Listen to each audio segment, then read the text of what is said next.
Bom dia, vamos para mais uma aula de Química e hoje a gente vai estudar as reações, tanto as suas classificações como o seu balanceamento.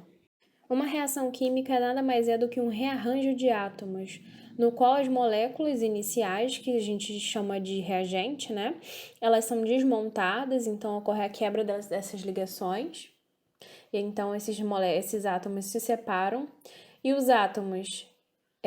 esses átomos que se separam se juntam com novos átomos de maneira diferente, tá? E com isso a gente obtém novas substâncias que a gente chama de produto.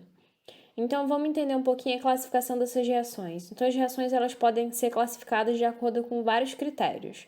Um dos critérios mais importantes é em relação à liberação ou absorção de calor, segundo o qual as reações podem ser classificadas como endotérmica, quando a gente tem absorção de calor, ou exotérmica, quando tem liberação de calor. Reações de síntese ou adição. Então, são as reações que são realizadas a partir de 2 ou mais reagentes, tá? E, consequentemente, a gente vai obter um único produto. Então, a gente vai ter 2 ou mais reagentes se juntando e, no final, a gente obtém um produto só. Então, a gente tem a síntese total, quando ambos os reagentes são substâncias simples, tá? São moléculas formadas de um único elemento. Por exemplo, ali a gente tem o gás hidrogênio, que é formado de 2 hidrogênios, junto com o gás oxigênio, que é formado de 2 oxigênios, eles vão se juntar e vão formar a molécula de água, tá? Um produto só. E tem a síntese parcial, quando pelo menos um dos reagentes não é uma substância elementar. Como assim? Pelo menos um dos reagentes vai ser uma substância composta, então vai ser formado por mais de um átomo diferente. Então a gente tem aqui o CO, né? Então a gente tem molécula de carbono e a molécula de oxigênio, que são elementos diferentes, reagindo com o gás oxigênio, que é formado da mesma molécula, formando o CO2. Reação de análise ou decomposição. Então, essa reação é o contrário da síntese da adição, tá? Da análise de decomposição, a gente tem um único reagente e esse reagente vai se decompor em 2 ou mais produtos. Então, existem vários métodos para a gente quebrar essas moléculas. Então, a gente pode quebrar esquentando, né? Aquela substância, então ela vai se dividir. A gente pode acontecer também em relação à luz, então a gente bota aquela substância em meia luz e ela também vai sofrer uma decomposição. Ou a partir da eletrólise, quando tem transferência de elétrons. Então, são alguns dos métodos para separar ou decompor aqueles reagentes.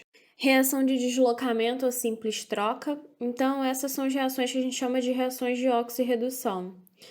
Então, a gente tem um elemento que ele vai estar isolado e um elemento composto, e eles vão trocar de lugar, tá?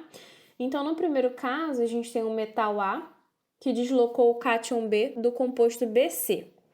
Então, esse metal ele vai trocar de lugar com esse cátion. Por quê?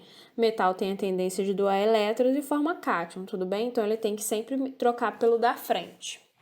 Então, a ocorrência desse tipo de reação está condicionada à seguinte sequência de reatividade.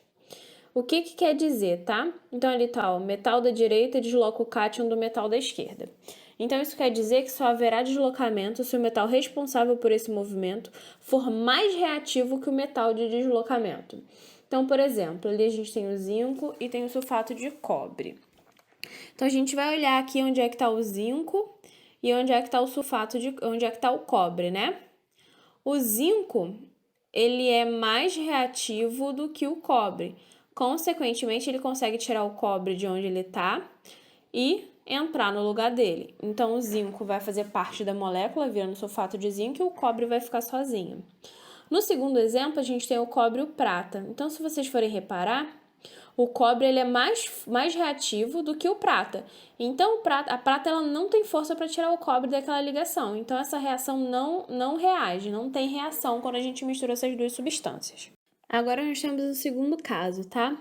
Quando um ametal, que estaria no lugar do A, ele vai deslocar o ânion do composto BC. Então, nesse caso, ele vai deslocar o C do lugar, tudo bem? Porque o ametal ele tem tendência de formar ânions, porque ele tem tendência de receber elétrons. Consequentemente, ele fica no lugar do C. Então, a ocorrência desse tipo de reação vai estar condicionada à seguinte sequência de reatividade, né? Então, o metal da esquerda desloca o ânion do metal da direita. Então, no primeiro caso, como o flúor é mais reativo que o cloro, ele consegue deslocá-lo, formando uma nova substância química. Já no segundo, a reação não acontece porque o cloro é menos reativo que o flúor. Então, ali a gente tem o NaCl e o flúor, né? Então, o flúor, ele é mais reativo que o cloro, então ele tem força para quebrar aquela ligação e entrar no lugar do cloro. Já o contrário não acontece, né? O cloro ele não consegue quebrar a ligação do flúor e entrar no seu lugar. Reação de dupla troca. Então, essa reação a gente pode pensar como se fosse aquela dança de quadrilha. A hora que ele fala para trocar o par, então a gente troca os pares. Então, se a gente for pensar, quando a gente tem uma molécula, a parte inicial, né? Uma molécula com ligações iônicas, né? A primeira parte a gente tem um metal e a segunda parte a gente tem um ametal, tá? Então, quando a gente vai fazer a troca, o metal, que seria o que forma o cátion, tá? Ele tem que trocar e ficar ligado ao ametal do outro, enquanto o metal daquele outro, ele tem que ficar ligado ao ametal daquela primeira molécula. Então, se o A ele forma cátion, ele tem que ligar com um D. E se o C forma cátion, ele tem que ligar com um B. Então, a ocorrência desse tipo de reação está condicionada à formação de produtos menos instáveis. Basicamente, 3 situações as quais serão vistas a seguir. Então, a formação de produto menos solúvel. Então, a gente tem aí o NaCl realizando uma dupla troca com HNO3, tá? No caso das substâncias inorgânicas, a gente pode notar que os ácidos são normalmente solúveis em água. As bases, com exceção dos metais alcalinos e da amônia, né, são pouco solúveis e os sais apresentam solubilidade complexa, mostrada anteriormente. Formação de um produto mais fraco. Então, a força de ácidos e bases vai estar associada ao grau de ionização e dissociação, respectivamente. Então, a reação química típica do fermento químico é uma reação de dupla troca, em que o ácido leva à produção de um produto mais volátil, tá? Então, a gente aí tem o NaHCO3 mais o HA. Então, eles vão realizar uma reação de dupla troca. Balanceamento por tentativa. Então, os átomos eles ficam inalterados, ocorrendo apenas um rearranjo de tal forma que surjam novos produtos. Assim, a quantidade de átomos presentes nos reagentes deve ser a mesma presente nos produtos. Então, por exemplo, se eu tenho 3 oxigênios no reagente, eu tenho que ter 3 oxigênios no produto. É só a gente lembrar daquela lei, né? Nada se cria, nada se perde, tudo se transforma. Então, é necessário acertar os coeficientes ou balancear uma equação química. Então, o que a gente faz? A gente tem que igualar a quantidade de átomos que tem no reagente com a quantidade de átomos que tem no produto. Método por tentativa. Então, há vários métodos de balanceamento. Entretanto, o mais simples é o método de tentativa. Consiste em escolher os coeficientes livremente até atingir o mesmo número de átomos nos dois lados da reação. O procedimento sugerido para balancear uma equação pelo método de tentativa é o seguinte. Então, se vocês forem lembrar, né? A gente usa a regra do macho. Então, a gente começa sempre a balancear pelo metal, depois o ametal, carbono, hidrogênio e, por último, o oxigênio ele já sai balanceado quando a gente balanceia os outros. E se ele estiver de forma isolada, aí a gente consegue balancear também. Então, o que ele está dizendo? Deve-se igualar a quantidade de átomos do elemento que aparece apenas uma vez nos dois membros. Segundo, se mais de um elemento aparecer apenas uma vez nos dois lados da reação, deve-se começar pelo maior índice. Terceiro, um artifício matemático útil para igualar os números dos átomos é colocar o índice como um coeficiente de outro. É necessário prosseguir com os outros elementos utilizando o mesmo raciocínio. De uma forma mais fácil, uma maneira mais fácil de realizar, né? É só usar a regra do macho, que vai dar certo, tá bom? Então, aqui ele deu um exemplo, ó. FeO2. Então, se a gente for usar a regra do macho, né? A gente começa pelo metal, que seria o ferro. Se vocês forem olhar, do lado do produto tem 2, do lado do reagente tem 1. Então, teoricamente, a gente teria que colocar um 2 ali, né? Mas se vocês forem olhar o oxigênio tem 2 de um lado e 3 do outro. Então, qual o número que a gente precisaria colocar? Se a gente coloca um 2 ali na frente do produto, o que vai acontecer? O oxigênio agora vai ficar com 6, né?